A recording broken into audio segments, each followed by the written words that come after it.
ഇന്ന് രാവിലെ എണീറ്റപ്പോൾ ഒരു ചെറിയ പൂതിയിട്ടാ. എന്താണെന്നല്ലേ, ചെറുതായിട്ട് എന്തെങ്കിലുമൊക്കെ ഒരു കൃഷി പോലെ ചെയ്യണമെന്നേ. വേറെ ഒന്നും അല്ല കേട്ടാ, എന്തെങ്കിലുമൊക്കെ നമ്മൾ സ്വന്തമായിട്ട് വെച്ച് പിടിപ്പിച്ചിട്ട് അതിൽ നിന്ന് പിച്ച് കഴിക്കുന്ന സുഖം ഒന്ന് വേറെ തന്നെ അല്ലേ. അപ്പൊ അതിനായിട്ട് കുറച്ച് വിത്തുകളും കാര്യങ്ങളും വാങ്ങാനായിട്ട് ഇറങ്ങിയതാണ്. കർഷകരല്ലേ മേഡം, ഒന്ന് കള പറിക്കാൻ ഇറങ്ങിയതാ. ഇതോടുകൂടി ഈ കൃഷി ശരിയായില്ലെങ്കിൽ എന്റെ രാജിക്കത്ത് ഇതോടുകൂടി ആവും കേട്ടോ. അങ്ങനെ അവിടുന്ന് കുറച്ച് വെണ്ടയ്ക്ക വഴുതനങ്ങയുടെ ഒക്കെ വിത്തും വാങ്ങി, പിന്നെ ഒരു കോവയ്ക്കയുടെ തയ്യും വാങ്ങി കേട്ടോ. എന്നിട്ട് വീട്ടിൽ വരുന്ന സമയത്ത് കുറച്ച് മീനും വാങ്ങിച്ചുകൊണ്ട് വന്നാൽ നമുക്ക് അങ്ങനെ ഇന്ന് അയലയെ കിട്ടുക, അതങ്ങനെ മുരിങ്ങിക്കിട്ട് അങ്ങ് കറി വെച്ചു കേട്ടോ. അപ്പൊ ഇതിൽ മീനിടുന്ന ഭാഗം എടുക്കാനായിട്ട് ഞാനങ്ങ് വിട്ടുപോയേ. പിന്നെ ഈ കോവയ്ക്ക വെക്കുമ്പോൾ തണ്ടിൽ നിന്ന് കിളിർത്ത ആ ഒരു സംഭവം കൊണ്ടുവന്ന് വെച്ചാലാണ് കേട്ടോ കൂടുതലായിട്ട് അതിൽ കോവയ്ക്ക പിടിക്കണേ. അറിയാത്തവർക്ക് വേണ്ടി ഒന്ന് പറഞ്ഞത്, എനിക്കത് അറിയത്തില്ലായിരുന്നു കേട്ടോ.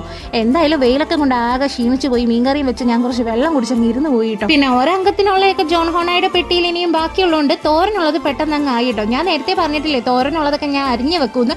അപ്പോൾ ഫ്രിഡ്ജിൽ നോക്കിയപ്പം കുറച്ച് കോവയ്ക്കയും അതേപോലെ അച്ചിങ്ങയും എല്ലാം കൂടെ ഒരുമിച്ച് അരിഞ്ഞത് ഇരിപ്പുണ്ടായിരുന്നു കേട്ടോ. അതെടുത്ത് പെട്ടെന്ന് ഒരു തോരനങ്ങ് വെച്ച് പിന്നെ ഒരു തക്കാളി കറിയും ഉണ്ടാക്കി കേട്ടോ.